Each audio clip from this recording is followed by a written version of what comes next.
IBN 7 हौसला है।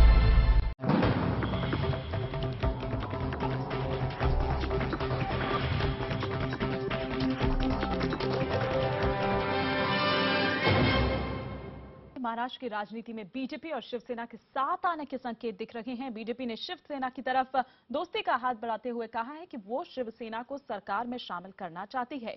शुक्रवार से बीजेपी के नेता आधिकारिक रूप से शिवसेना के साथ बातचीत भी शुरू कर देंगे। बीजेपी के इस कदम के पीछे शरद पवार के मध्यावधि चुनाव की आशंका वाले बयान को भी माना जा रहा है। बीजेपी के हाथों लगातार अपमान का घूंट पी रही शिवसेना पहली बार अपनी शर्तों पर सरकार में शामिल होने की स्थिति में आ गई है।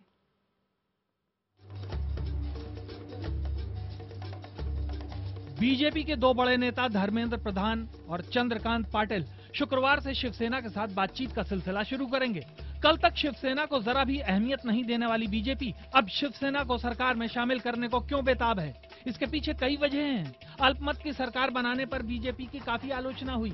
शिवसेना और कांग्रेस ने फडणवीस सरकार के खिलाफ अविश्वास प्रस्ताव लाने का ऐलान किया। बीजेपी को बहुमत साबित करने के लिए सार्वजनिक तौर पर एनसीपी का समर्थन लेना पड़ता।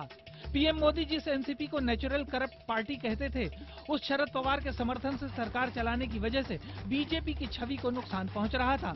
खुद शरद पवार ने भी मध्यावधि चुनाव के संकेत देकर बीजेपी की चिंता बढ़ा दी थी। ऐसे में बीजेपी ना चाहते हुए भी शिवसेना को साथ लाने के लिए मजबूर हो ही गई। केंद्र में अभी भी शिवसेना एनडीए में है, केंद्र की सरकार में है।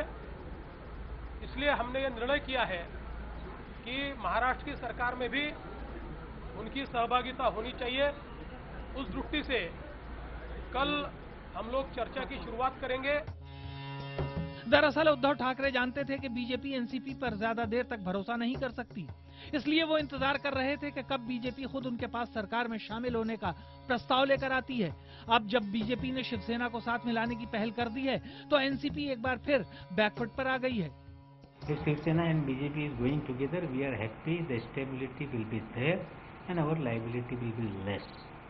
So we are happy if these two parties are coming together. BJP शीतकालीन सत्र के पहले होने वाले कैबिनेट विस्तार में शिवसेना को शामिल करना चाहती है। शिवसेना उप मुख्यमंत्री पद और 10 मंत्री पद चाहती है। शुक्रवार को बीजेपी नेताओं की मुलाकात उद्धव ठाकरे से हो सकती है। ऐसे में क्या बीजेपी शिवसेना की इतनी मांगे मानने को राजी होगी या फिर बीजेपी कोई नया फार्मूला शिवसेना के सामने रखेगी? मध्यावधि चुनाव होने की शरद पवार की आशंका के बाद से ही बीजेपी की धड़कनें बढ़ गई थी और यही वजह है कि पहली बार महाराष्ट्र में बनी फडणवीस सरकार गिरे नहीं। इसीलिए बीजेपी अब न चाहते हुए भी शिवसेना के सामने घुटने टेकने के लिए राजी हो गई है। लेकिन अब ये देखना दिलचस्प होगा कि अब तक अपमान का घूंट पी रही शिवसेना ऊंट के पहाड़ से नीचे आने के बाद सरकार में शामिल होने के एवज में कितने मंत्रालय हासिल करने में कामयाब होती है। कैमरामैन रमेश के साथ दिनेश मौर्य, मुंबई, IBN 7।